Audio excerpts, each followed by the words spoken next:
Howdy, I promise you the Pantheon guide is coming. I'm waiting until after the Gauntlet on June 13th to see if Bungie throws us any curveballs, but in the meantime, why don't we talk about the FAFNIR Exotic Linear Fusion Rifle, officially one of the last new exotics we will ever be given in Destiny 2. FAFNIR looks pretty straightforward, but arguably is one of the most useful exotics ever created, and enters the sandbox at the end of the game's lifespan as an extremely viable endgame PvE option. Like, genuinely, this exotic is pretty damn good, and I'd be willing to bet a lot of money that many teams are going to take it into Pantheon's Gauntlet on Saturday just to make the whole thing easier. Don't get me wrong, it ain't gravy across the board. When you equip it for the first time, you find out real quick that its charge rate is kinda slow, and it doesn't have a terribly impressive mag size or very deep ammo reserves. Also, when you manually activate its exotic trait, which we'll get to, you willingly sacrifice your own ammo reserves into the void, giving you even less shots to fire at whatever the hell boss you might be fighting. So why is it so goddamn viable then? Well, as you've probably seen, the intrinsic trait basically gives you a free debuff. Consume a portion of this weapon's reserves to over-pressurize it, causing it to dramatically weaken targets for a short time. Alright, naturally, I'm sure you have follow-up questions. First and foremost, how strong is the weaken debuff? And the answer is relatively 30%, which if you're keeping score at home is the same level of debuff you can apply with the tractor cannon. Basically what we have here is the ability to repeatedly apply a tractor cannon level debuff to a boss from across the map, as opposed to needing to be so close to the guy you can smell his breath, as is the case with tractor cannon. But it ain't all sunshine and cupcakes. Know that this gun does come with two drawbacks. The first is FAFNIR's overall weaken duration. I went into the firing range and really effed around for a while to pin down the overall debuff duration of both tractor cannon and FAFNIR, mainly using grenades. If you care about details, I measured the exact amount of time that went by from the very first frame I saw the boss flash purple, aka become weakened, to the moment that the grenades I was burning him with stopped displaying yellow damage numbers. I never really like to claim that the numbers I present are 100% accurate because there's always the possibility of human error, but the TLDR is that FAFNIR's weaken duration seems to be far shorter than tractor cannon. And that makes sense, because yeah, the new exotic heavy is good, but it wouldn't make sense to completely outclass the iconic debuffing machine in literally every category. So when it comes right down to it, you can choose between tractor cannon, which you have to be much closer to pull off the weaken, but your payoff is a longer lasting debuff on the enemy, or FAFNIR, which has a noticeably shorter debuff duration, but your payoff is that you can easily do it from across the map. The other drawback is the drain on your ammo, and on that note, why don't we get into how the buff actually works. Unlike tractor cannon, which just works by landing a shot on the enemy, FAFNIR awaits you to give it the command to activate debuff mode. All you gotta do is hold down the reload button and you'll activate debuff mode along with a handy little debuff timer on the bottom left-hand corner of your HUD. As you might have noticed, activating debuff mode eats up a noticeable amount of ammo out of your reserves. At maximum, FAFNIR will eat a whopping 9 shots out of your reserves and provide you with the longest possible debuff duration of 20 seconds. If you have less than 9 shots in your reserves, you can still activate debuff mode, but your overall timer will just be shorter. See right here, I activate debuff mode with only 6 left in my reserves, and my timer is only 14 seconds. And when I activate it with just 1 shot left in reserves, I get just a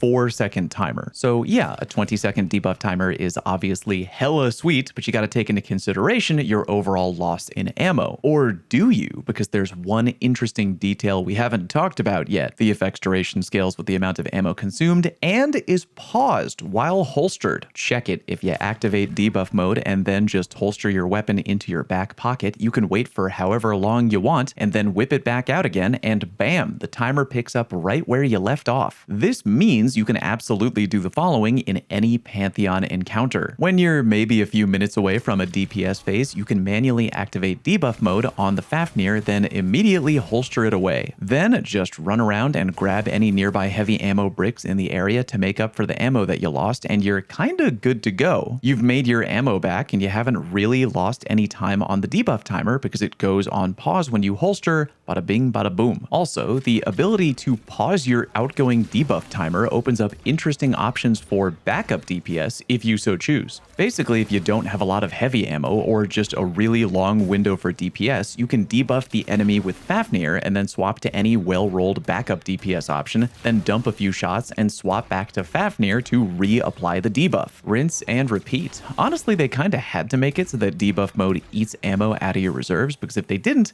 there would probably be too few drawbacks on this thing. Now, I'll admit, I'm kinda glazing the gun pretty hard right now, but I have to be completely fair and address a potentially large elephant in the room in the form of particle reconstruction, which, if you don't know, is a mod you can find on one of the many artifacts we now have access to now that we're in D2's endgame. In a nutshell, particle reconstruction makes it so that your linear fusion rifle basically applies a debuff to any enemy that you're dealing sustained damage to that caps out at a maximum of 27%. I know that the game says, quote, bonus damage, which makes it seem like a buff, but yeah, make no mistake, it is a debuff. And to make things more interesting, this debuff does not stack with FAFNIR in any way, shape, or form. So we now have a really interesting situation, because on one hand, FAFNIR's debuff effect is stronger than Particle Recon, granted not by much, 30% versus 27%, but still, and because particle reconstruction takes 5 shots to ramp all the way up to max effectiveness, FAFNIR therefore has the advantage in the fact that it can apply its debuff faster, 30% debuff right away, as opposed to needing 5 shots to ramp up to full power of 27%. On the other hand, though, if you're using a burst linear fusion rifle, like say the Queenbreaker, you can ramp up to Particle Recon's maximum effectiveness after just 2 full bursts, because each individual shot in the burst of Queenbreaker contributes to ramping up particle reconstruction. But on the other hand, if you're using particle reconstruction on your Queenbreaker, that means you won't be able to take advantage of another great artifact combo, Retinal Burn and Arc Compounding, which is basically a free 15% outgoing damage buff for the Queenbreaker for using the weapon no differently than you normally would. It's a lot to take into consideration. I think at the end of the day, rocking particle reconstruction is arguably the easier way to apply a debuff if your team is rocking linear fusion rifles. But FAFNIR's is stronger, and more importantly, it frees up players on your team to use other powerful endgame artifact options like the aforementioned Retinal Burn Arc Compounding combo, or whatever other option they feel like running that complements their build. TLDR, Particle Recon is easy, but FAFNIR is strong, and I highly recommend you start fiddling with it because it's truly a unique and good exotic that will undoubtedly put in a lot of work in Pantheon, especially considering basically every encounter can be easily conquered with linear fusion rifle spam, even to teams that haven't played D2 in a really long time. Dear God, I gotta write shorter sentences in these scripts. Quick note to the FAFNIR user on your team, you could always slap on an Expanding Abyss mod via the Hunter's Journal artifact. The damage buff ain't out of control, just an additional 3.8% damage, but hey, what are we doing out here if not playing one big game of make number get bigger? Oh, and I almost forgot how to get the FAFNIR Exotic Linear Fusion Rifle. It's super easy. Just head on down to the tower, walk into the all-new Monument of Triumph area, and check out the Tenet of Bravery plaque. The FAFNIR is on the second page of the featured rewards page, and it only costs 50 legendary marks, which is barely anything at all. If you go into the Monument of Triumph section of your triumphs, you'll see you can get marks from doing so many different things. I did one race of SRL, and I have the option to get 70 marks right now if I wanted to. Very final thing, if you're wondering what the exotic catalyst is for the FAFNIR, it is just a weapon stat boost and no distractions. That might disappoint you, but honestly, the exotic is sick enough on its own, and I'm glad we have a cracked gun that essentially hits max potential right out of the box. So yeah, go get it and have fun. Do me a favor, hit the like button if today's video helped you in any way. Thank you very much for watching, and now I'm gonna get back on that Pantheon guide. Peace.